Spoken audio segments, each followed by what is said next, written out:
to the Serpent Temple podcast and YouTube channel. We are going to be reviewing 2 insane summer festivals this week.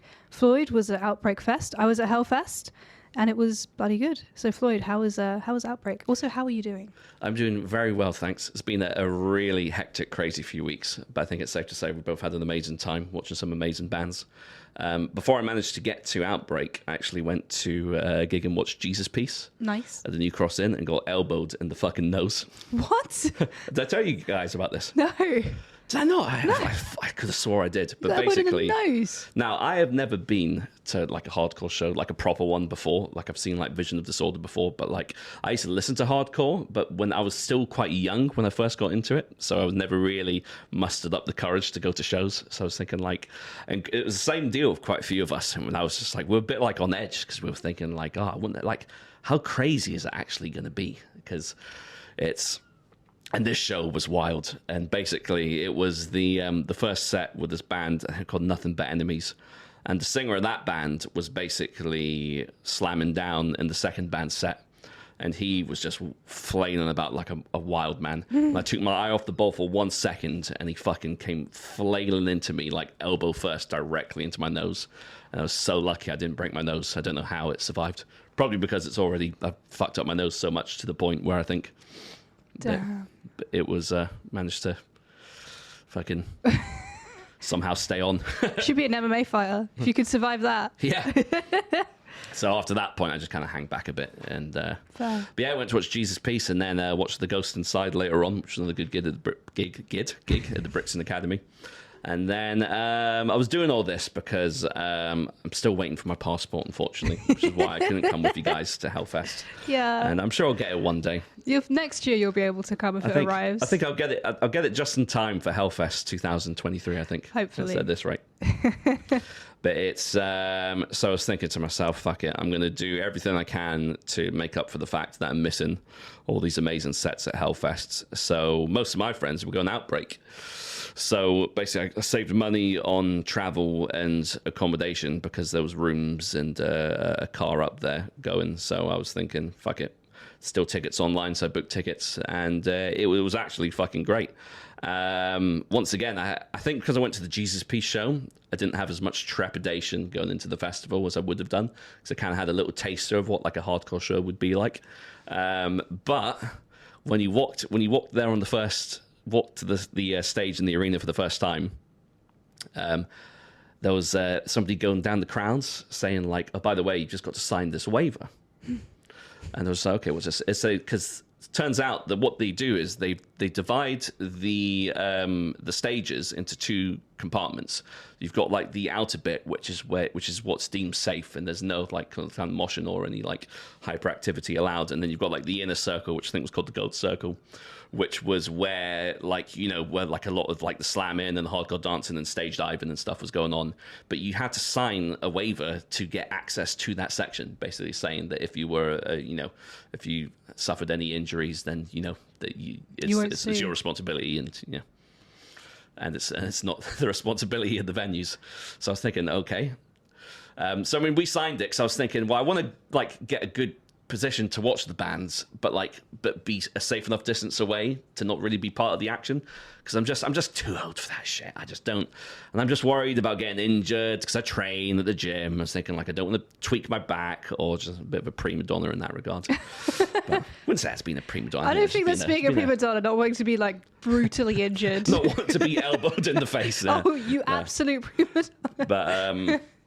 But it was a fantastic weekend, and you know what? It was, as much as I personally felt like a lot of the shenanigans in the pit were like excessive and wild. I don't want to take away from the fact that I think the energy of a hardcore show is unlike anything I've ever experienced at any show. Like, people are so fucking devoted to that subgenre. And like, it's, even though I've been familiar with hardcore music a long time, to actually be at a festival kind of tailored towards that. I mean, there wasn't just hardcore. There was like the Saturday night lineup was, I think, because Turnstile were headlining, they had like some bands that were a bit more like post-hardcore-y, kind of like emo-y. And Death Heaven headlined the Sunday, which was strange. They put in a good set, but I'll get to that in a bit. But yeah, I think because I listened to the music for a while, but I didn't realize just how like fervent and dedicated like the fan base was. But it was such a good atmosphere, and it was a good vibe overall, and it was just some of the craziest shit I've ever seen at the festival. Like just or any gig for that matter, just like people somersaulting off the stage, just cartwheeling everywhere, stage invasions. It was literally like being inside a Hate 5/6 like music video. It was wild. And the first night was pretty good. The first band on with this hardcore band called Guilt Trip that I really dug. And it was great as well because I went into this festival not knowing like too much about a lot of the bands.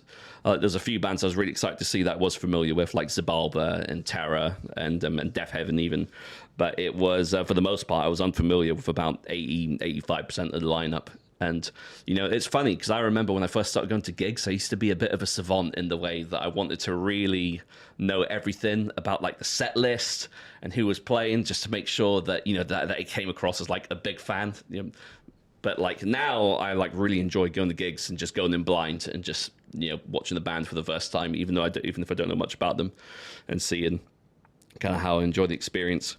And yeah, so Thursday night was really cool. You had Guilt Trip, who I really enjoyed. The headliner were a band called Counterparts, who I only knew by name. Apparently, they're heavily inspired by Misery Signals. Okay. Who I think me and Sham have talked about Misery Signals before. They're kind of like a second wavy kind of like metalcore bands, but like they've got like some really cool, like dreamy, like kind of like almost like post-hardcore and post-metal, even like guitar and instrumental segments. So really enjoyed them. That was a great set. The Friday was absolutely wild. Let me just get the lineup up for the Friday. Yeah, it was just... I did see quite a few people get knocked out. But I would have to say one thing about the festival is that they handled that shit so professionally. As soon as there was any instance of someone being injured, they made sure that the sets were stopped, like that person was given space, they were cleared out. And, you know, I just feel like it comes with part of the territory these days. And to be honest, it probably happens like a lot of mainstream gigs as well. Because, I mean, like, you know, I mean, look at the shit. I mean, especially ever since that shit that happened with Travis Scott, right? I mean, you just can't be too careful. And especially if you're dealing with like large crowds, then I think you've just got to make sure that every precaution is in place. And I feel like Outbreak Festival definitely had everybody's safety like paramount. And, you know, at first everyone was a bit like taken aback by the waivers, but, you know, I think it just kind of makes sense in a way, because I feel like, you know, realistically, if you know you're putting on a hardcore festival and people are going to go ham, then, well, not literally go ham because it was mainly vegan food stalls there. But I think knowing that people were going to go a bit buck wild, I think the very least you can do is provide like a waiver, which might have discouraged some people from getting involved, because I think, you know, it would have been maybe worse if there wasn't like a waiver or a disclosure thing to sign, because you could have had someone who wouldn't have been aware what the show was going to be like, who went into like nearer the front that wouldn't have been prepared at all. So I think it gave everybody an indication that, you know, like there's no barriers and, you know, the stage is open, so it's going to be hectic. So I think it was a good move on the organizers' behalf. But Friday was great. Saw Zabalba, which I think you guys watched at Hellfest as well, right? And they put on a fucking amazing set. Incendiary, who were fucking amazing. I only know them from they did a track for a wrestler called Malachi Black. Well, Malachi Black is his AEW name. He was known as Aleister Black in WWE, and Tommy End in the Indies. But he's like a massive, massive metalhead. And do you know what? He would be a super cool person to have on as a guest if it was ever possible. Because he's like legit. Like his theme song in AEW at the moment is the Amin Ra track from the latest album. Oh, yeah. Can't remember which one. Didorn. I think it is actually that track. Sick. Like the title track. It's just, yeah, but their set was just fucking amazing. Like, there's just something really cool about, like, watching and listening to, like, beat down, fucking stompy, groovy riffs, really loud, just surrounded by loads of people absolutely losing their shit. So they were fantastic.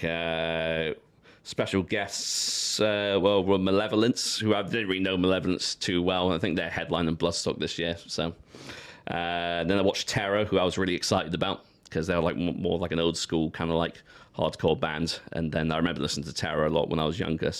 And they had they had like stage invasions for every single song, and it was just fucking wild. And then Knocked Loose headlined. And are either of you guys familiar with Knocked Loose? I'm familiar with them. Yeah, so like I remember trying to listen to him a few times, but his vocal style kind of like to me he's got a very yappy vocal style. Yeah. But like it fucking like when you see it live, like it really does fucking work, and it was just one of the most raucous shows ever. Like it's just that was the first time I saw someone get knocked out, and they had to drag a girl out the pit and put her in the wheelchair, and she was headbanging as she was getting wheeled off. God. Like these people just go hard. And but that set was amazing, and like they've got so many good fucking riffs in their songs. Like I've definitely left the festival thinking I definitely need to give Knocked Loose more time, because I've definitely made like a snap judgment on them, like just being instantly turned off by the vocals, which is strange because I listen to death metal, which is predominantly full of shit vocals. I mean, Cattle Decap has strange, not bad vocals, Ooh. not bad vocals, but they definitely have Marmite vocals. I'll say that. You're 100% right. I think as soon as Travis Ryan started incorporating those weird like shrill goblin vocals, I think that was definitely a real Marmite moment for the fan base. I love them personally, but I can understand why some people really think that they sound ridiculous. They are ridiculous. They are ridiculous. I do like the music, but I just want to cut where you don't have the goblin vocals. Yeah. And I'd like that a lot more. That's fair enough. Yeah. So that was the Friday. Then they had the Saturday, which was, so to be honest, I didn't really watch much on the Saturday because I was unfamiliar with literally 95% of the lineup. That was like kind of like the post-hardcore emo day. Oh, right. It was like even like some kind of like pop-punky sort of bands, because I think they'd done a good job because they were kind of tailoring that day to people that would have been more fans of Turnstile's melodic take on hardcore. Even though, like, you know, I will say, like, that Turnstile set was one of the best sets that I've ever seen. Like, it was wild. Like, everyone knew the lyrics to every song, and it was just like people were absolutely losing just their shit. And it was great. It was better than their set I saw them in the Roundhouse a few months earlier, just because I felt like it was just a bit more intimate. And the Roundhouse is a great venue, and I think the sound's always quite good at the Roundhouse. But I think that, you know, it's quite a professional like venue in the sense that, you know, you've got like the barrier and stuff. So there's always like that kind of like distance, and you know, I kind of like the more kind of like intimate club shows, like places like the Underworld and stuff. So. But it was, and I think Turnstile much more suited something a bit more kind of like grassroots and intimate like that. And it was just, and it's probably going to be the last time you ever see them at a venue like that, to be honest, because their upward trajectory at the moment is absolutely insane. Like they played Glastonbury the day after Outbreak. Damn. And I think, you know, they're that skilled and good at what they do that I think that they're one of the few bands to have that crossover appeal to really bleed into the mainstream, which is crazy for like for a hardcore band essentially to do it. But, you know, like with the album Glow On, I feel like they've really managed to meld so many different components of commercial and heavy music to a point that hasn't really been seen before since, and this is a weird thing to say, but since Linkin Park, I would say, because I feel like Linkin Park were one of the other bands that managed to take elements of both worlds and present it in a really kind of like commercial package. So that was a Saturday, and then we had the Sunday, which was, just before I move on to the Sunday, I did watch a band called Basement on Saturday. You've ever heard of Basement? Yeah, see, I thought you would like Basement, Shem, but like, I only knew one song of theirs, but it was it was really good because it was like I said, I feel like sometimes gigs are completely elevated by the crowd. And I think that's what really made Outbreak quite special for me, was because I was kind of from the perspective of the outside looking in a lot of the time, but seeing people so into the music, knowing all the words and being so into it really made the sets feel that much more special. Like, you know, I could have seen like a band I wanted to see for years, like say like Demolic, for example, who I knew you guys managed to get to see at Hellfest. Like if they played a show and everyone was standing around doing nothing, like I would not have enjoyed it. Yeah. As much as I enjoyed the sets from some of these bands, I basically knew zero of their material. But Basement was super cool, man, and I've been listening to them. It's kind of like, I don't know how you would describe it. They're kind of like, they're poppy, but like in a kind of like cool, similar to like Title Fight and Turnstile in a way. So it made sense where they were subbing underneath them. But it was just a great set. And then Sunday, last day, had some really cool bands. You had the band Show Me the Body. Have you ever heard of them before? No. I think I was telling you about this because it was actually crazy what happened during this set. So this band is, so there's like a drummer, a bassist, and instead of a lead guitarist, they've got a banjo player. Oh, yeah, I remember you saying this, yeah. But it was surprisingly fucking intense. And unfortunately, somebody stage dived and like hit like the ground head first, and they had to have some serious medical attention. So that unfortunately cut their set short a little bit, but it was still a really good set. I think, I think that kind of took the wind out of people's sails a little bit because it was, but just once again, just goes to show, like, I suppose that's why it's important to have a waiver, because I think people need to be aware that, that people are going to be, like flailing around here. So you need to know, like, if you want to be 100% safe, you know where to stand. And if you want to be involved in the action, you can be involved in the action, but, it's at your own peril, basically. Yeah. But so they were super good. And watched Loathe, who I was really impressed by. Thought they were really good. They've kind of like got this weird... Have you ever listened to them much? Not much. I don't really remember how they sound. Well, they're an interesting band because they've kind of got like this weird hybrid, kind of like Deftonesy, kind of like dreamy sound mixed with like metalcore and like even like classic kind of like metalcore as well, similar to like Zao, like really like angular guitar riffs and stuff. So it's actually a really good blend, and live I actually think it translated really, really well. Like it was a pretty damn good set. And then watched Vane.fm, the rebranded Vane, and that was fucking unreal. Like that was wild. Like that was, I think, tied with Incendiary for probably the most insane, like energetic set of the weekend. And then finished off with Death Heaven, who were actually really good. I loved Sunbather when it came out.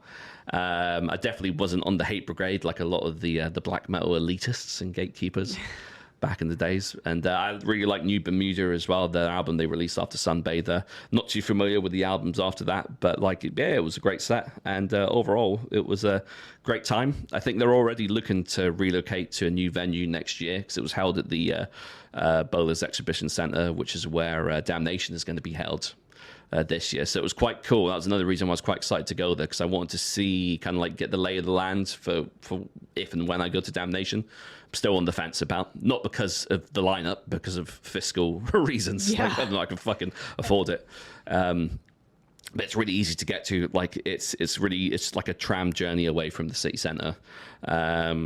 But yeah, I think they're already looking to relocate because it was packed. Like it was proper ram, and the food stalls were completely overwhelmed on the first day because I think they just weren't expecting that many people to. Well, I mean, they must have known how many people were going to be there, but that many people to be, like interested in buying the food from the stalls. It was like a 50-minute queue just to get food, and so much so that they actually, and absolute credit to the festival for doing this, because there was a policy where you couldn't bring in your own drinks or food to the festival grounds, which makes sense normally, but because of how inundated the stalls were, they said you can bring your own snacks in if you wanted. That's good. Which I took full advantage of. I did feel a bit bad. Bags of jerky. Yeah, no, they're literally eating bags of jerky and all vegan.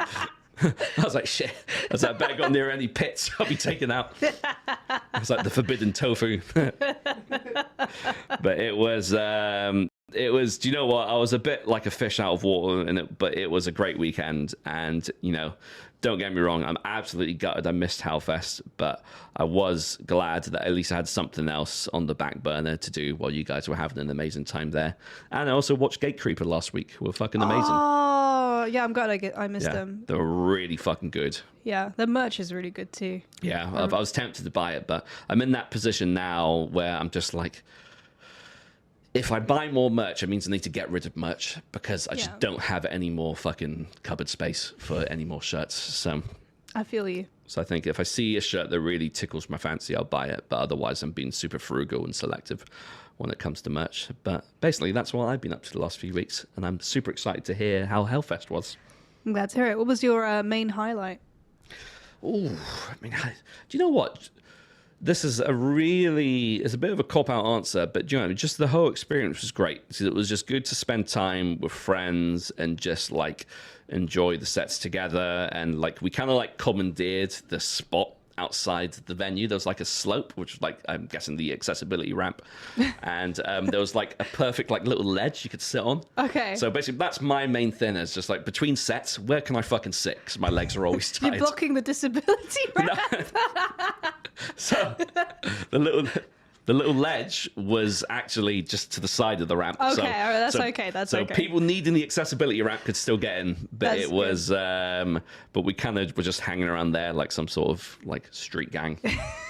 But it was, in terms of like the sets, the highlight, I would say, like the Turnstile set was pretty special, because I think when watching that set, I think it was the first time in a very long time where I kind of thought to myself, like it was a bit of a history making set, just because I think the band is on such an upward trajectory. I think it's going to be very rare that you're going to see that band play a stage of that capacity. I think they're going to move on to quite big things. But also saying that, knowing them, because of their roots, I could always imagine them still playing a few like smaller shows, but probably back in Maryland, where they're from, because I think they're from Baltimore, home of The Wire. But it was that was definitely a highlight. And Incendiary as well, I thought they were just absolutely amazing. Like just the energy that they brought to the stage was fantastic. And I'm probably going to go next year if it doesn't clash with Hellfest, because with a little bit of luck, like, because Hellfest was originally meant to be the first weekend, right? Was that the original date? They've already announced the next. Oh, have they? Yeah, I think it's like 17, 18, 19. Cool. I think that's it. I'll have a look at the dates and then see what happens. But then if it doesn't clash with Hellfest, I'll definitely be going again. So that was probably the highlights. The Turnstile set, and just to be honest, just the overall vibe. I just thought it was just really fucking cool in my somewhat advanced years. Depends on your perspective. Like, I've been to a lot of gigs, but it was cool to experience something different at this stage in my life, because I felt like I'm a bit jaded when it comes to a lot of metal gigs, because I feel like I've seen most of the bands I would want to see. So it takes a lot for me to leave an experience feeling like I've experienced something new and really fresh. But that was definitely the case with this festival, because I was like, because it was something completely new to me, and it was and it kind of left me craving a bit more, and also has me excited about other festivals happening this year. Like, I'll be going Bloodstock as always, and hopefully Damnation, but we'll see. It's just, like I said, things are so fucking expensive at the moment. Like, I really need to be really frugal, and I'm meant to be going away on holiday as well. So if my passport ever comes, so we'll see. We'll see. Well, fingers crossed your passport does come, and also inflation decides to not exist. I can't see that happening. Me too. Well, should we move on to Hellfest? Let's do it. So Hellfest, I don't really know where to start with Hellfest. So for those who don't know, and I'm assuming if you've been listening to us before, you do, because we've gone on about it a bit. Hellfest was 7 days of music this year. So it was 2 weekends. First weekend, Friday to Sunday. Second weekend, Thursday to Sunday, with like a 3-day break to sort of recover. And you did need to recover. It was like definitely a beefy festival, because I've done 2-week festivals before, but they're like, that festival is a lot more chill compared to a Hellfest. But it's pretty amazing. It's like definitely the best organized festival I've been to. I've been to quite a lot of festivals.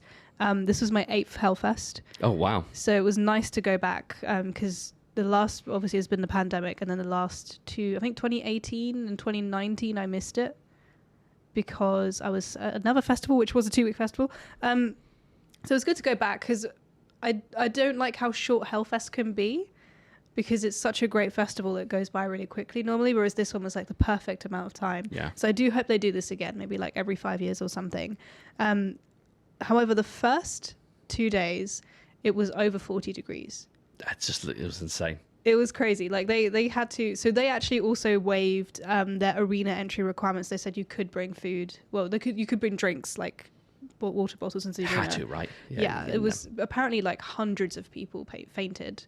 We were talking to some like paramedics, and they were just saying that like people were just dropping like flies, apparently. And then the metal market, it was apparently, they recorded it was 50 degrees in the metal market. 50 degrees. Can you imagine? It was a Shit. furnace. It was a genuine furnace. They did really try. They even sent you like notifications on your app to be like, drink water, be careful. But obviously, it's a metal festival. People were drinking themselves silly. There were like guys who didn't believe in sun lotion. You could make them out pretty quickly when you were walking around afterwards. There's some real like lobster shit going on. It was great. But they did anticipate it. They had these like huge sort of massive arches that sprayed water. There was like a waterfall arch, and like it had patterns in the water, like the Hellfest logo and like words and stuff, and you could just go stand under it and have a shower. Yeah. And that was right in the main arena. And then if you went near the war zone, which is kind of like the punk area, they had this huge metal cage that had like water mist. And it was just full of big guys just like sleeping the whole festival. Every time we walked past, it was just like a huge sort of like herd of men just sort of slumped on these benches, like just luxuriating in this like cool watery mist. It was great. It was actually it was a good way to like escape from the beating sunlight. I would have just camped out there and like brought a periscope and just watched all the bands. I knew that would be like the area that you would gravitate to, because like I feel like you'd want one of those wherever you are. Yeah. It's like a cool water misting area. It was great. It looked really cool as well. And they kind of upgraded the Lemmy Shrine. So this year they actually got some of Lemmy's ashes and they incorporated it into this huge, insane looking shrine of Lemmy, because before they had a resin one and it was weathered because they've had it for such a long time. It was like being broken down by the elements because it was just there all year round, because parts of the festival are permanent. So they've like tarmacked the areas for the altar and the temple, which is like the death metal stages, and they've got like permanent tarmac as well now in front of the main stages, and like little roads and stuff that they'd like drive around in the festival, and they erect all these permanent metal structures and sculptures as well. So that like it's partly funded by the French government, so they have artists they work with who like create these amazing sculptures that at night shoot flames and fire. And they have like fire displays, and like every few minutes they'll just like pump extra like fire spurts out. It's like super Mad Max. It's really cool. And they have like a huge fire pit area with loads of like fire structures you can go and just like warm yourself around, which is near like a little forest where you can go and get some shade. It's called the Kingdom of Muscadet, which is a kind of wine they make in the area, because they have vine yards where they make wine. And you can get Hellfest wine and Hellfest jam and things like that too. Do you try any Hellfest wine? I don't, because from my many years of experience there, people wee a lot in the wine yard. They wee a lot, and they do other things in there too. So I don't really want to eat of those grapes. Yeah. And I don't really drink That's wine fair. anyway. So yeah, I'm good. I would. It's cool that it exists. It exists, but I don't want it. Yeah. I don't want to consume it. Yeah, but in terms of bands, so this year they had a thing. I don't know if they've done it in the previous years yet, but you can't actually drive or park near the festival now, because it's in a tiny town called Clisson, which is really small. I don't know the population, but it's tiny. So what you do now is you have to park on the edge of the town and get a shuttle bus into the festival. And if you park in the town, they will tow your car. And we saw people's cars being towed. So there were people who had parked at the festival, gone and camped, and they'd come back on a Sunday and have no car. Shit. Or they'd like finish their day at like 3 a.m. and just have no way to get home. So I have no idea what those people did. But they did. There were lots of warnings to be like, don't do this. And they literally had like the army about as well to like direct traffic and things. It was a bit of a wait to use the shuttles, and the food as well. It was like an hour wait for food, but thankfully in VIP they had like a little food area where you could get like a shepherd's pie or like a pitiful salad, which was okay, I guess. But I think next year they do need to like have a bit more food selection. The salad was pretty funny because the first time I bought it, they had like this really cute pot of fresh herbs like basil and oregano and stuff. And she just like, the lady like just took a single leaf of basil from the pot and put it into my salad. And it was like, here you go, here's your salad with green stuff. And I was like, thanks so much. Ration in the basil. Yeah. It was like the smallest, I don't know. There's something about it was very comedic. Maybe you just had to be there. But yeah, so we missed like the first 2 free bands because we spent most of the time walking from the car park to the festival because there were so many people on that first Friday, like unloading, getting their camping gear out and stuff. So we were going to see Greenleaf, ASG and Elder, and Witchcraft. but we didn't see any of those bands. Instead, the first band we saw on the Friday was Opeth, who were really good. How were they? Good set list? I don't remember. Okay, fair enough. But I think it was good. I remember losing my shit multiple times. Did they play your favourite? Yeah, they did. They played Sorceress. Nice. Yeah, I lost my mind. Yeah. That was good. I've openly embraced fist pumping now at festivals. I don't know why. It's better than metal horn, so I think It's better than the metal horns. Yeah. I'm definitely more of a fister. Than I'm not a horn thrower. I'm more of a yes mate. Yeah. Like I did actually scream yes mate multiple times during sets. I'll let you know which ones they were because I was really enjoying myself. But yeah, that Friday it was so hot that. And I wore the wrong clothes. I thought I wore clothes for like 25 degrees, not 40 degrees. Yeah. So it was disgusting. I looked like a monster from Star Trek. And you could get these like cans of misted air that you could just kind of spray yourself with misted air and it would like evaporate off your skin and cool you for about 10 to 15 seconds. So that was really useful.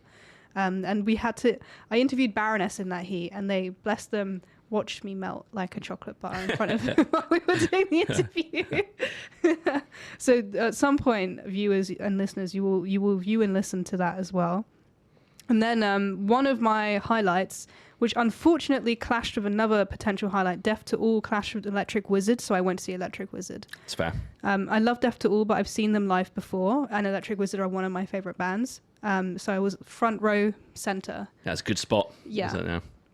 A good spot, and they played a really good set list. And they sometimes a wizard, you don't know if you're going to get a good wizard or like a bit of a messy wizard, but it was good wizard. Yeah. And they have been like, I've been quite lucky with them. I think I've seen them 7 or 8 times now. Yeah. But every single time I've seen them, either they've broken a string. They didn't break a string this time. However, Justin doesn't turn off his guitar when he tunes between songs, which I find really funny because he's using a tuner. But what you can do when you're a guitarist is you can like use the tuner to turn off the sound output on stage to tune your guitar so no one hears you go bum bum bum bum, which is what he just does. Yeah. He's just standing there just tuning his guitar and we were just like watching. I don't know, I just find it really funny. That's just something kind of admirable that kind of no fucks given kind of approach. Exactly. I fucking love that. I mean, I can just tell that he just has no concern in the world for that, and I respect that deeply about Electric Wizard. Yeah, they were fantastic. I was like super hyped after I saw them. Baroness and Wizard in one day and Opeth, like some of my favorite bands. Baroness were fucking amazing as well. Yeah, they were one of the best shows they played. What you were saying about crowd energy totally was the case during Baroness. They are so positive when they play. They're like exactly how they are off stage as they are on stage. They don't have like personas. They're just really nice people. And when they were playing, the last song they played. Oh my God, which song was it? They played all my favorite songs. They played Shock Me, Take My Bones Away. And I think it might have been Shock Me, but during the last song they played like this riff and like they were like, if you guys will know how this goes. It's like a football chant. Sing the riff when it comes in. So everyone starts singing the riff. I love when that happens. It was great. And it was like a packed tent. It was a beautiful day. Everyone's singing this riff. And then like they finish the song and they leave, but people kept singing the riff. And they kept singing it for like 2 minutes. Yeah. And they wouldn't stop. And there was just something like really beautiful about that moment. Everyone was just like so happy. Everyone was so like, because they are such a positive, hype, upbeat band. And they're like just so happy to be there and to be performing. And they were saying like they love Hellfest. They've played it a few times and how they love the community feeling of it, which is true. It is like, it's a big festival with a community feel, which is quite rare, even in a small festival these days. And like, yeah, they acknowledged that and everyone just was like, they came back out. And I think I had tears in my eyes, maybe, when this happened. But yeah, they came back out and like thanked everyone and everyone was just like singing the riff and being really happy. It was a very wholesome moment. I love shit like that. It's Blind Guardian concerts are exactly the same. Yes, I saw them play Hellfest too. It was like that. No way. It was really good. Yeah. Oh, yeah, so that was wonderful. I was really, really happy. Unfortunately, I missed High on Fire as well. So I missed quite a few good bands, but I saw some fucking sick bands. So the Friday was a success. The Saturday, it was 41 degrees. So it was 1 degree warmer. So we went in to do an interview with the band Duel, and then we went home because we were just too hot. Fair enough. It was too much. That's insane heat. I mean, like, you guys were troopers for even doing both weekends as it stands, because, like, I would fucking really struggle under that heat. It honestly, like, when we were there, we were like, maybe it's a good thing. Maybe it's fate that your passport didn't turn up, because I do not know how you would have dealt with that heat.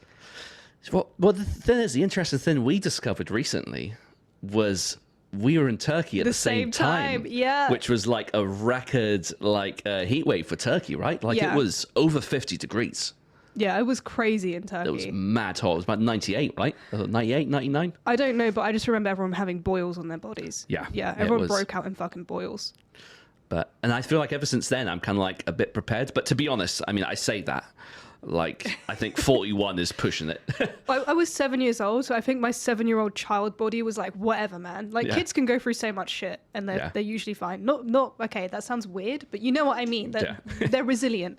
Whereas, like, now I'm like 30, which isn't old or anything, but damn, I felt that heat. It was like relentless. And we did go into the metal market, I think that day, and we met this guy who like, because there's some really sick merch. I sent you some pictures. So sick merch. And there was this, like, t-shirt guy who had, like, obvious t-shirt bootlegs, but some of them were really good. So I bought a really nice white bolt thrower shirt from him. Yeah. I am, like, a bolt thrower bootleg collector, but I also have, like, 10 legit bolt thrower shirts, so please forgive me. Yeah. The pink jumper is pretty goated. I wore that about, and people were really confused by it. It was funny. Anyway, like, we went to see this guy. He had these, like, 6 shirts. There was a bolt thrower shirt, and there was this, like, really nice, like, mustard yellow Hellhammer shirt. So I was like, I did buy it. Yeah, and I got, like, a good deal. But this guy I was like, so, you know, like, where'd you get the shirt? And he was like, well, Tom G. Warrior asked me to smuggle merch into the Eastern Bloc for him in, like, the 80s or something. So this, like, pretty crazy guy, because he had, like, a table that was just covered in shots. Yeah. Covered in, like, 5 different kinds of alcohol and, like, cigarettes and sweets and crisp packets. He was just sitting in this, like, 50-degree heat, just, like, blazed, completely drunk, telling us stories about, like, smuggling merch for Celtic Frost and Hellhammer and shit. But the Hellhammer shirt was technically, he said it was legit. He asked for Tom G. Warrior's permission to print 1,000. So I got, like, this limited edition Hellhammer shirt for, like, €25. So was this one of the ones he smuggled into the Eastern Bloc? Or I don't think so. No, this was like a fresh thing. He did it for, like, a festival last year, I think. Yeah. I think it was the one where it was like all of the Tom G. Warrior bands. It was like Triumph of Death, Triptychon. I think Merciful Fate were playing as well. It was recent in like Switzerland. Am I making this up in my mind? Was it Mystic Festival? I have no recollection of this. Could be. Hang on a minute. Sticking Beyond the Gates, maybe. Maybe, yeah. Is that the Norwegian one? My knowledge of European metal festivals is lacking. Mine too, apparently. Been wanting to go to Brutal Assault for the longest time, though. I've always heard good things about Brutal Assault. I've heard it's good, yeah. I think it's good. Maybe I think I might be hallucinating this whole thing. It might have been Beyond the Gates, as you say. But yeah, this guy was like crazy. So I bought that shirt and then we went home.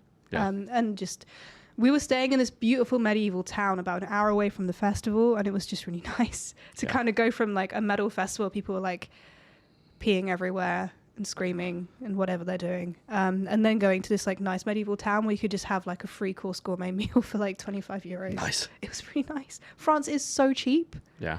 We would go to the supermarket and you could buy like a weekly shop for €20, which is unheard of here at the moment. It's like 40-50 quid. It's like a daily shop here. Honestly, I bought like my breakfast today was a sandwich and a bottle of water. It cost me £6. Yeah. Yeah. It is extortionate. It's and it's I think the really unfortunate thing is, like, you know, if you're trying to eat well, so that shit's, I know, it's so much more expensive. So it's really hard.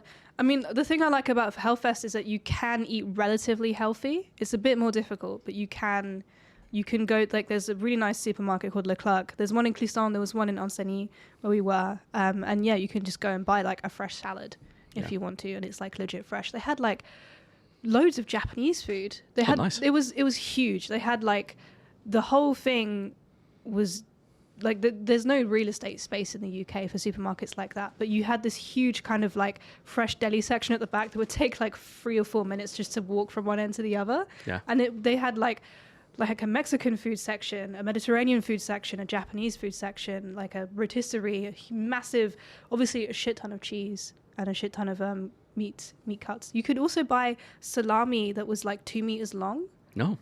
Yeah. I have a picture of me holding one like a sword. I need to post that at some point. Pork sword. Yes, literally, quite literally. Yeah, so that was a Saturday. Sunday, let me look at Sunday. I missed the darkness. I missed Knock Loose. We missed seeing Duel. Sunday, we saw Mesa on the Saturday. I should mention that. We did kind of see them because we interviewed them too, so we had to see them. I missed Deep Purple on the Saturday. But they headlining the Saturday. Yeah, them and Ghost were headlining the Saturday. I've seen Ghost a few times. I've seen Deep Purple before as well. So it was like not the biggest loss in the world. Sunday we woke up really early because we got a nice early night on the Saturday. We went to see Ecstatic Vision open the Valley, who are fucking great live. They're really cool. We interviewed them for the podcast too. I think that interview's up online now, so if anyone wants to go watch it, go watch it. They're really fucking cool guys. They're from America, from Philadelphia, and we saw them first at Duna Jam, or at least I did a few years ago, and they were just crazy. They're really funny, really cool guys. Kind of made friends with them. And when they played Hellfest, they were great. There was like a really good crowd, really big crowd, because 11 a.m. on a Sunday is like a really tough time to play as a band. So they always put a party band on at that time, because they know it's going to like bring the hungover people to get dancing and like hyped for the day, which is exactly what happened. And yeah, like they have like saxophone, flute, really fun heavy psych rock and roll. They were doing upside down saxophone solos, and the guy was like standing on his head and playing a flute at the same time. That's amazing. It was so cool. They were really fucking cool. Really insane energy. So yeah, I'm really happy we managed to like catch them. After them was Ingested. Did we see Ingested? Shem saw Ingested? Shem saw Ingested. I didn't see Ingested. I don't know what I was doing. I have no memory. I think we missed Interama. Car Bomb were really good though. Saw Car Bomb play the main stage, which is crazy. Yeah, and apparently the vocalist didn't make it through Customs, He missed right? his airplane. Yeah. Or maybe it was Customs, I don't know. So they basically, I was watching them play, I was like, this is insane, it's really good, but where's the vocals? And they were doing all like the pew pew pew, etc. But it still sounded amazing. They didn't need the vocals to be good. And they put on a really, really good show. They had amazing energy. I was just standing there like stunned. The fact they were doing that without a vocalist is crazy. And on the main stage as well. Like, so I'd say that's a lot of sound and they've got to fill, right? So yeah, and like when you're up on there on the main stage, you can't really hear anything because you're so far away from your bandmates. So you have to rely on your in-ears or your monitor, in which case you're kind of fucked probably, especially at a festival when it's that hot as well. And like, I guess they had no preparation. They probably didn't. I don't know if they've ever rehearsed doing an instrumental Car Bomb show. So they're just doing that off the bat. Because they were replacements, weren't they? Like they were, right? Yeah, because they replaced someone who cancelled or couldn't make it. Probably. So yeah. There were a few cancellations. My Dying Bride had to cancel due to illness. Not sure what happened there. After Car Bomb, we saw Garl's Weird, who were really good. Yeah. Garl is fucking terrifying. Yeah, he just has that aura about him, doesn't he? He does. Yeah. I don't think I saw... Shem saw Dying Fetus. I didn't see Dying Fetus. I heard some Americans in VIP talking about how bad their sound was, and then Shem said the sound was good. So I don't really know what was going on there. I saw Dying Fetus just before Hellfest started as well. Is it? I caught their London show. Yeah, I forgot about Nice. that. They're amazing.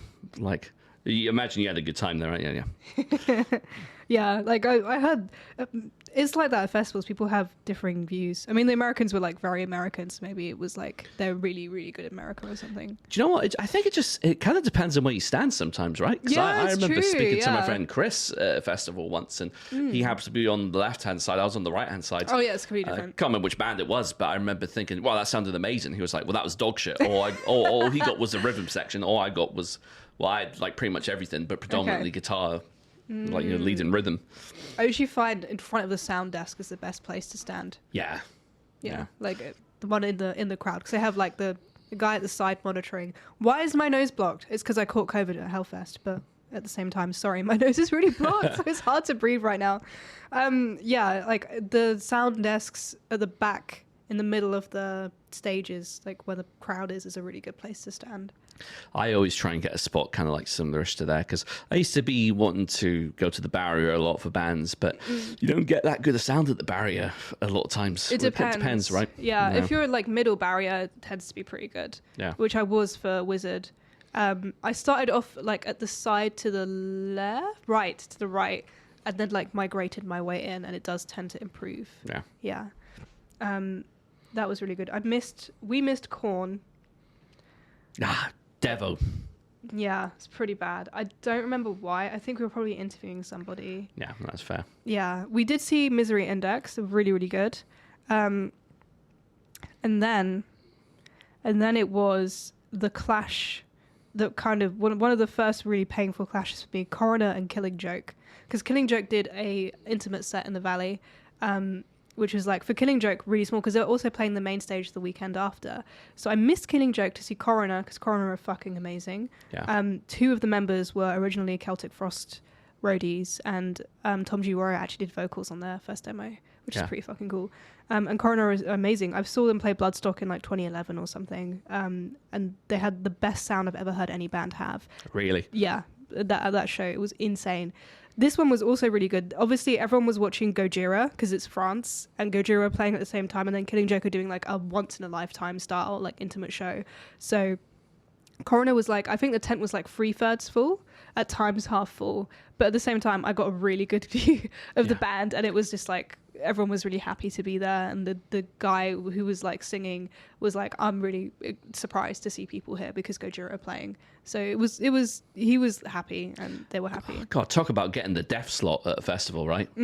It's I think it's a good billing though, because I think people who know who Coroner are probably going to be at Coroner and not at Gojira. Yeah. If that makes sense. Gojira are amazing, obviously. I'm not trying to be elitist here.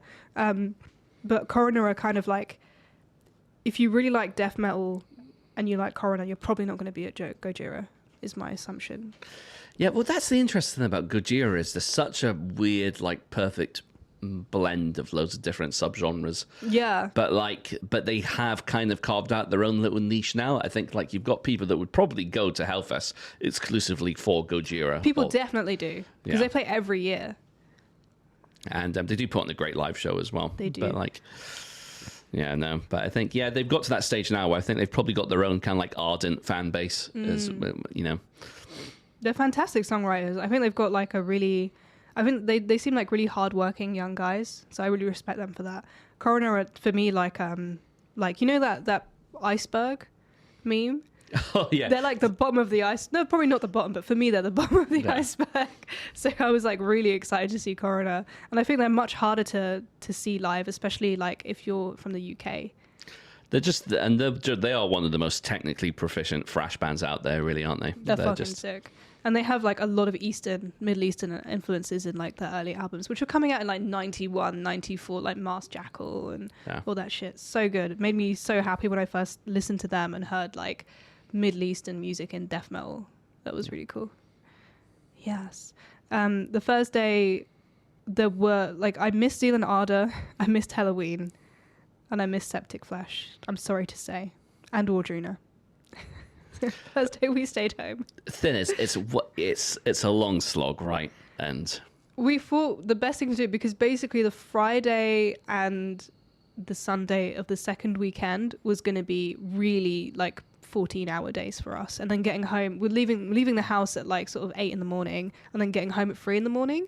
So if you're driving, it's like not very safe to be doing that like several days in a row. So we thought we'd rest on the first day. We kind of went on like an adventure to find some chateaus and ruins and stuff, and we ended up finding completely by accident this like abandoned estate full of like loads of abandoned stately homes and like random buildings that had like no like architectural relevance to each other. They were obviously built at a similar time by like maybe Nouveau Riche people or something, and then just abandoned. It was so creepy. I love shit like that. It was so creepy. We like a lot of the houses had like doors hanging open, but then they still had like, you could tell people had tried to live in them, but then they were just completely gutted and abandoned with like broken glass, and like there were some power lines in some places. There were like bullet holes in one of the walls. God, no way. Yeah, for real. We were like walking through, and you kind of expect someone to just like appear in a window or come out of a door or something. But then some of the houses are like, there was one house in the style of like a Mexican like stable, another one was like sort of New Orleans style house. And then we kind of, the more you walked in, like there was this weird oppressive feeling of silence. They were like butterflies and sunlight, but at the same time you could tell some like really weird shit had gone down in this place. And we like walked out into this clearing, and there was this huge white house with a giant conservatory that had like all the glass had broken. And it was kind of like the if anyone here watches Picard, it was really similar to the house in Picard with like the broken glass conservatory. It was so spooky. It was like proper OPEF style spooky abandoned mansion. And we're walking through, we would go up to the house, and like all the doors are bricked up and all the windows are bricked up. Oh shit. It was so creepy. It felt like they were trying to keep stuff in and not people out, because you could just walk into like any of the houses you wanted to. And then like you turn around and there's like a billboard with like a cartoon frog and a poem in French. What the fuck? It sounds like a fever dream. It was so weird. It was so weird. Yeah. And like there was this poem about how there was like a frog that wanted to be the beef, and like how it was like a poem obviously about like people who try and live not above their means, but like above what's possible, and like try and be too big for their own boots, and like do grand things that like fall on themselves, which is obviously what happened in this estate, but I have no idea what the real story is behind it. And then if you went further, there was this like gigantic stable. It was like the proportions were wrong. It was so big, it didn't make any sense. And then like in the middle there was this weird stage, so I think maybe like kids were going and like doing like weird secret gigs or something there. Fuck. It's the most terrifying place in the world to have a gig. I shit you not. It was so scary in there. That sounds legit. It was I'd really love to cool. go to So we did some like urban decay exploration because we're so cool and edgy, instead of going to see really good bands on the Thursday. So that was our Thursday of the second weekend. The days between, we just sort of did puzzles and drank lemonade. Nice. Hung out with some cats, walked by the river in this medieval town, got bitten to death by mosquitoes. Oh, I got destroyed by mosquitoes on one day. Wow. Yeah, it was a very like mosquito heavy 2 weeks. I still have some bites, but yeah, it was really nice. It was kind of like having a holiday in your own holiday. It was really cool to have that contrast. And then the Friday, we were back at it. Friday was probably, I don't know what the best day for me was, but it had my highlight of the festival in it. So what happened on the Friday? I missed Blues Pills, which I was really gutted for.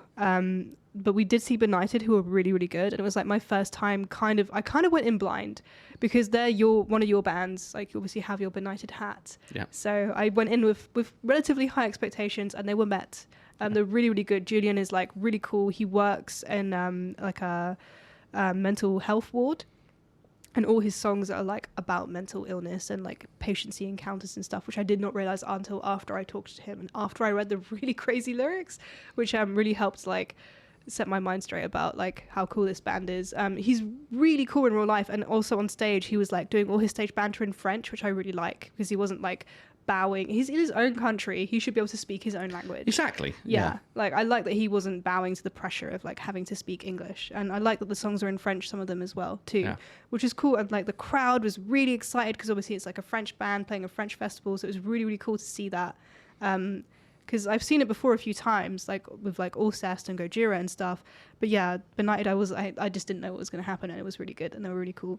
And then after Benighted, I saw Killing Joke play the main stage, which was really fun. They played some really good sets. Jazz Coleman's fucking crazy.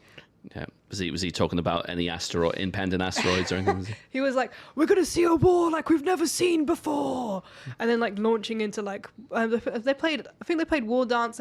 They started with Love Like Blood. Crazy! Wow. Everyone lost their minds. Yeah. They were really, really good. Really funny band. And Jazz was just like he was just like proclaiming the end of the world between every song, which is fantastic. Really. Love it. I know. What a guy. You know, he like he's like studied at conservatoires, but he's also commissioned multiple operas down the road from us at the Opera House. Really? Yeah, he's commissioned like 3 operas. Really? I did not know that. Yeah, he's crazy. And then he went to like New Zealand to become a priest for a while. God, he's just lived the most... I know. Just interest in life. He's so interesting. I'd love to have a conversation with that man. So cool. And yeah, I missed Earth. I saw a bit of Alice Cooper because I decided Nine Inch Nails were headlining the Friday. They played a 2-hour set, and I decided that I was going to be in the front row. So I went and I stood there an hour before they came on, and I still only made it to like the third row, which was crazy. But and I was standing in the rain. At this point, it was raining. So after 40-degree Friday, it was raining Friday. So I was standing there with like my little raincoat, like all just like squeezed up around my face, just huddled there. Like, and the first time I'd been in a crowd since COVID, like properly in like a really big, deep, like pressed up together crowd. And yeah, I ended up seeing the end of Alice Cooper's set, which was really good. I saw Alice Cooper play like 10 years ago. And he's just as amazing. I can't believe that man is like doing what he's doing, and he's got his wife on stage with him. I didn't know it was his wife that does all like she beheads him, and he like kisses her when she's like dead and a ghost and shit. And so he's still got the whole stage shebang and all that. Does he still have is it Nita Strauss that does guitars? Yeah, she's amazing. She's like virtuosic at guitars, right? No, she's really, really good. Yeah, she's fucking cool. I was like she was the person I was like kind of looking at the most when they were playing. It was really fun. There was a point where he like kisses his wife, and then like her makeup went all over his face. So he had loads of like glittery eye makeup all over his mouth. So he was like performing, but he had this like smidge of like Heath Ledger's Joker or something. Yeah, it was really funny because it looked really like it was so sparkly. It didn't look right, but I respected that he like really went for it and kept going. But then when he did like another outfit change, because he changed outfits like 10 times, like I think they like cleaned it off him, so he came out looking a bit more like Alice Cooper. But I respect the like rocking the glitter. I think more people should do that. So then, yeah, after Alice Cooper, Nine Inch Nails came on, and Nine Inch Nails were the band. When I was 16, I went to see them play the O2 Arena in London, and at that show, I was in the front row, and I decided I was going to be a musician.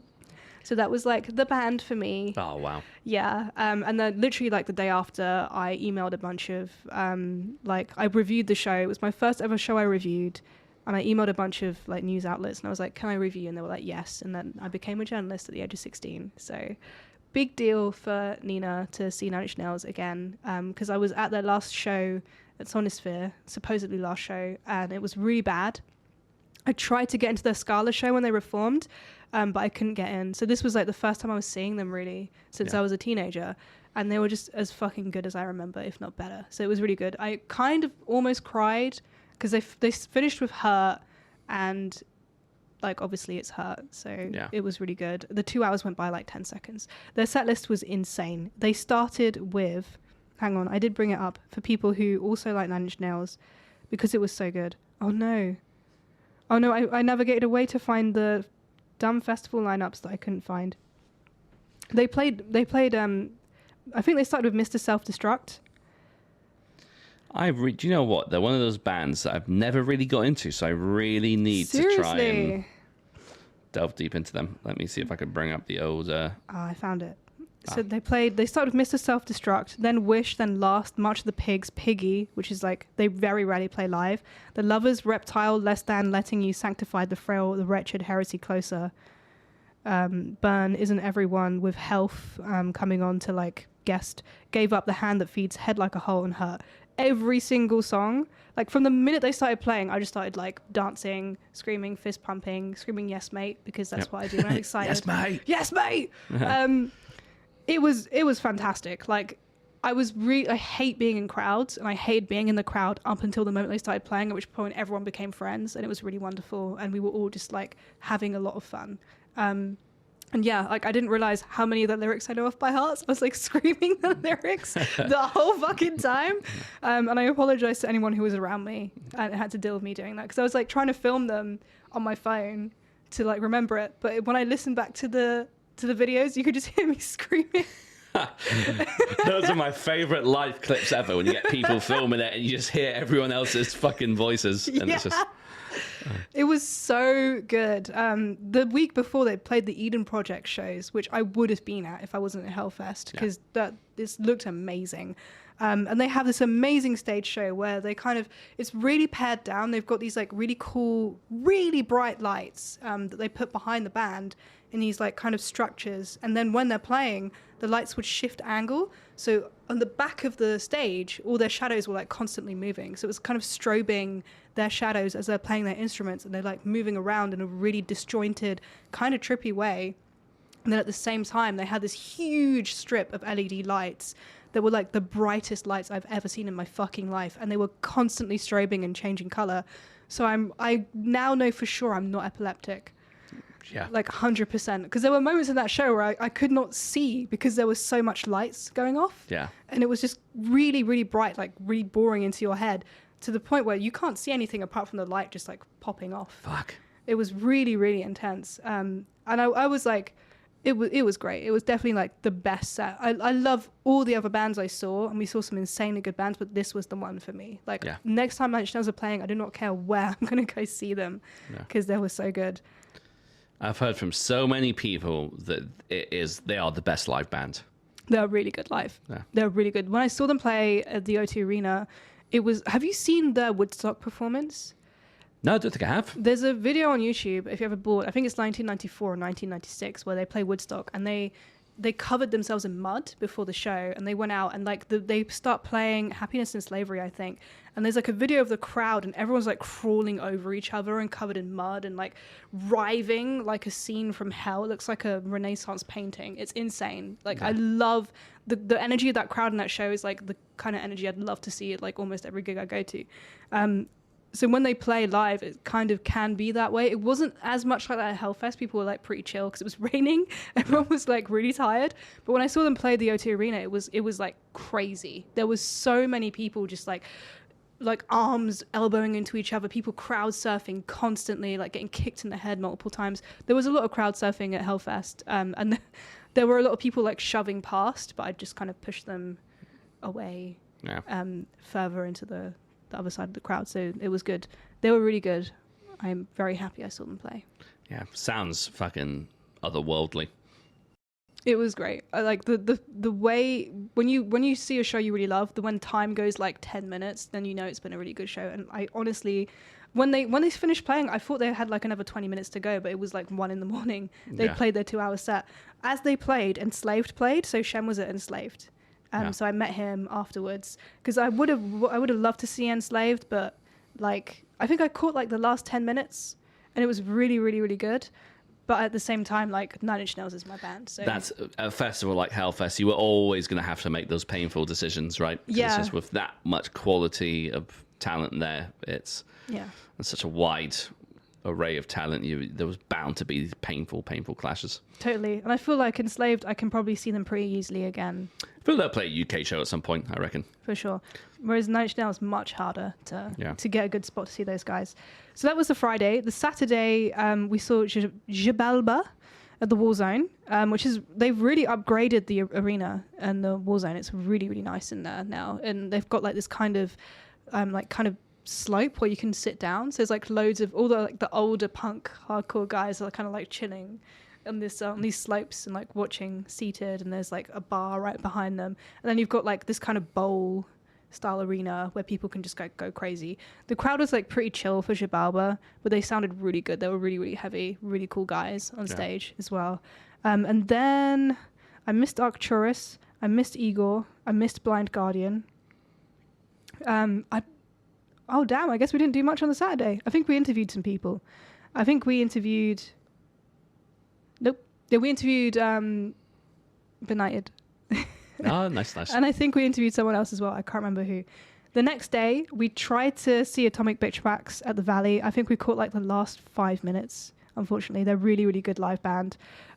We missed Year of the Knife, but then we did see Demolik, who were really I saw good. Year of the Knife in Outbreak. Oh, did you? Yeah, so you got Year of the Knife. Yeah. Yeah. Yeah, Year of the Knife were amazing, to be fair. It's it was just another proper raucous, just wild set. And it was, once again, I wasn't familiar, so I was doing like a bit of homework and listening up on bands before going up there. And like Year in Life were one of the bands I was actually quite hyped to watch, because I was thinking, wow, because I really like it when there's like kind of like an insidious energy in the riffs, and I kind of got the vibe from listening to them. I was like, there's something sinister about this that I really dig. And it was a great live set. Sick. Well, I'm glad that we have confirmation that Year of the Knife are indeed very good live. It was a band that Shem wanted to see. However, at Hellfest, there was an issue with like tea. You can't really find tea in France. Oh, really? It's really hard to get tea. So there was like, you were looking for tea? Coffee? Was it coffee that you couldn't find? Okay, so it was my bad, coffee. To me, they're like the same thing. That surprises me that there was... But we found like at the end of the festival, we found out there was like one tiny like little stall that no one would go to, because apparently no one wants coffee, where you could go and get a coffee. So we queued for a bit, got the coffee, and then for breakfast as well, we were kind of sick of the VIP food, because it was like a little bit school dinnery. And then there was like these amazing food stalls in the arena, but the queues were insane. So we kind of had to queue for ages for like some kind of the food we wanted. The queue was like probably like over an hour long, so we couldn't do it.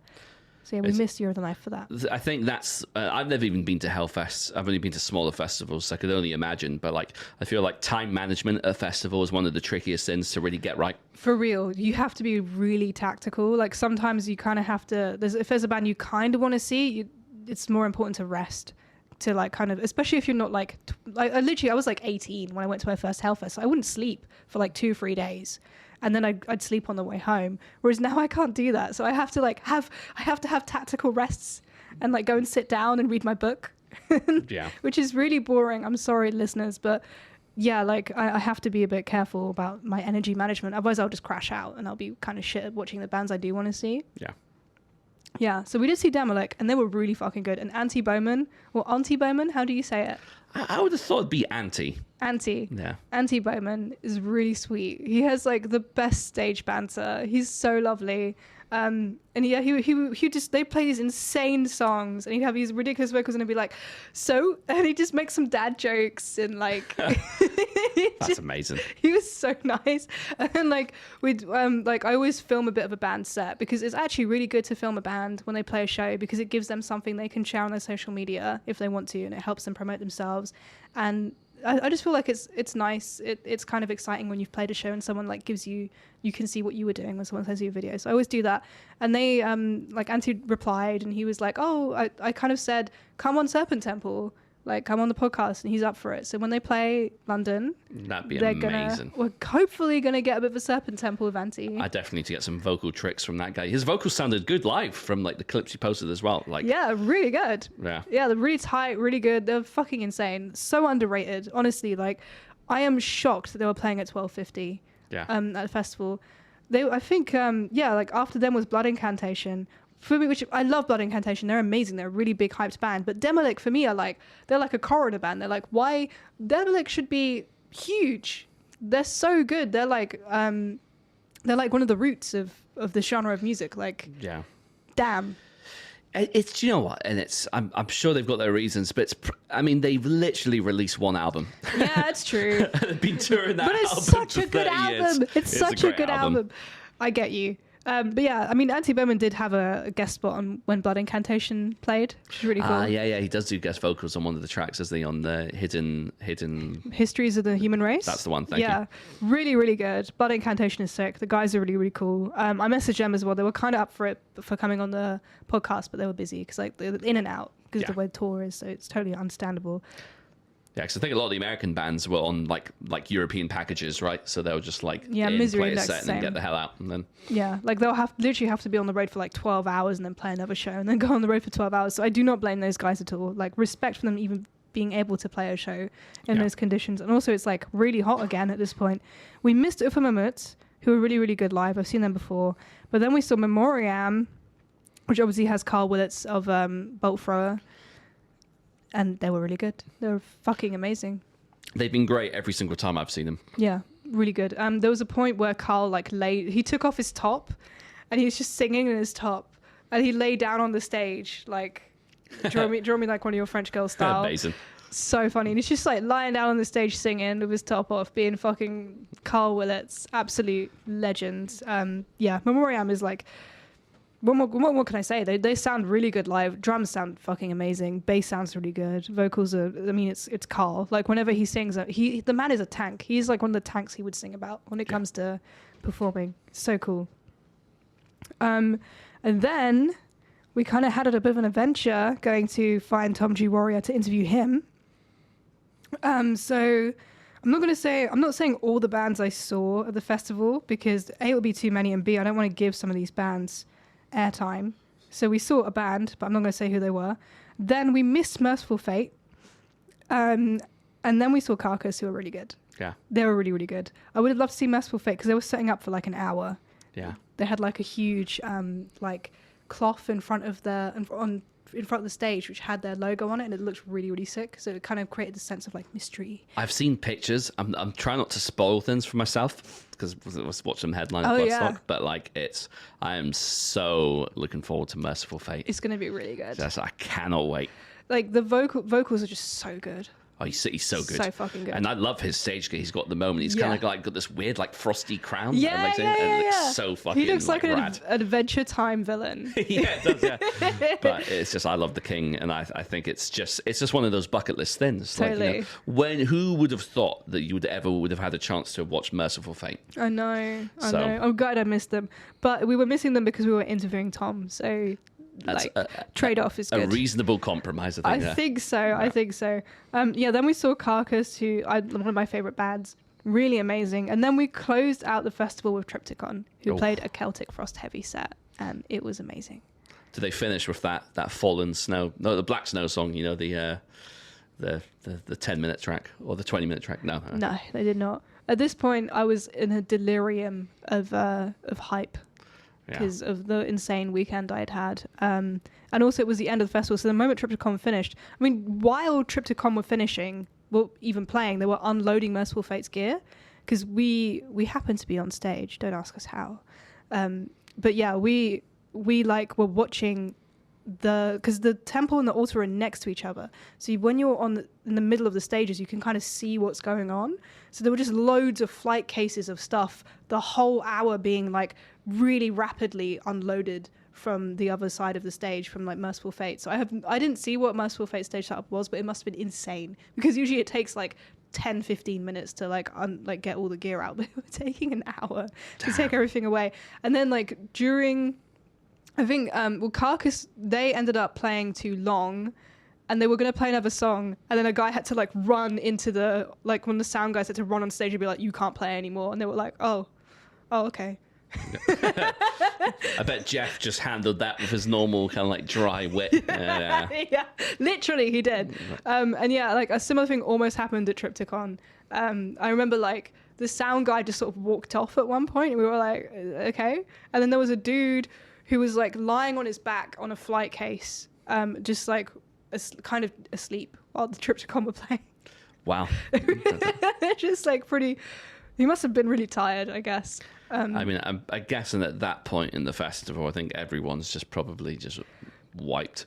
Yeah, I mean, the moment Triptychon ended, it was like, I've seen this happen before at Hellfest. Like, they pack down really quickly, because I think they probably spend the whole night packing down, so the quicker they do it, the sooner they can go home. So like they just immediately just start tearing everything apart. So as you're walking off stage, it's like a cartoon. It's like everything's slowly being like broken down into like little pixels. Just really wasting no time. Yeah, it was pretty cool. It was very cool. There was one guy as well at the Valley that day when I walked past. He'd set up a hammock between two of the poles, and he was just watching bands lying in a hammock. That's sick.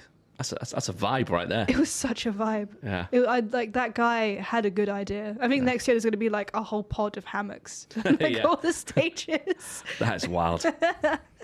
Yeah, so that was Hellfest basically. Really well organized festival. Every single year I go, they add more stuff. They have like a little sort of, aside from the metal market, they have like a little Hellfest town. There's like a Wild West town with all these crazy shop fronts. They had like a Harley Davidson thing where you could go test Harley Davidsons. The guy was kind of rude, but it was kind of fun to go on a Harley Davidson anyway.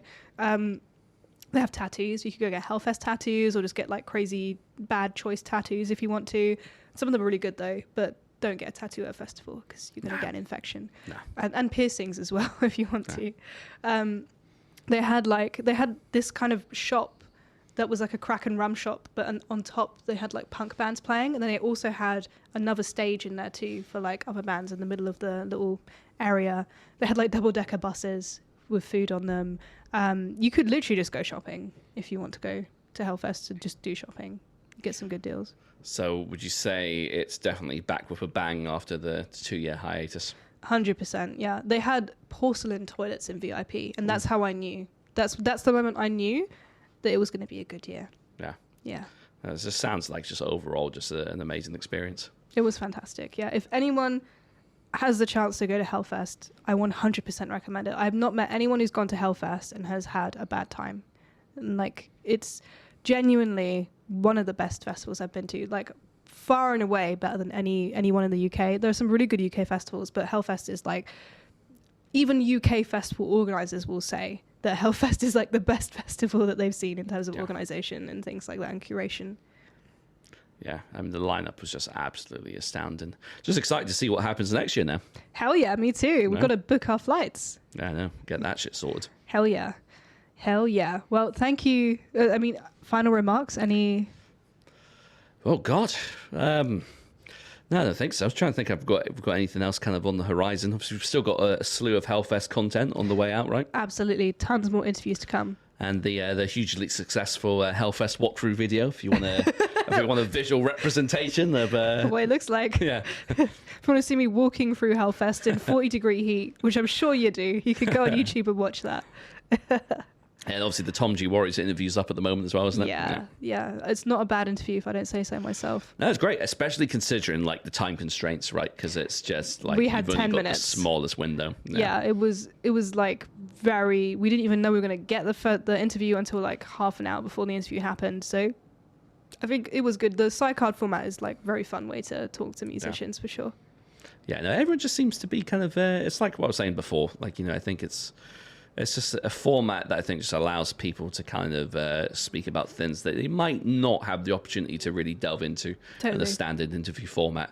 And I think at festivals, really, I mean, like you're kind of expecting the same kind of rigmarole and the same questions, during the press junkets, I imagine. So you can do that. There was one, I can't remember which band, but we were doing an interview with a band. They did not want to stop the interview with us. So there was like another guy waiting. They were like, no, we want to keep doing this. So that was a good sign. We'll do plenty more, I'm sure. Yeah, fun times. And I will definitely be there next year. Hell yes, you will. Hellfest, yeah. Hellfest, yeah. Hell yeah, fest. Anyway, thank you so much for watching and listening. Feel free to like and subscribe and comment. Let us know what you want us to do next. What albums should we review? How should I learn how to speak properly again? Because I've clearly lost the ability to enunciate. But yeah, thank you so much, guys. Until next time. Peace.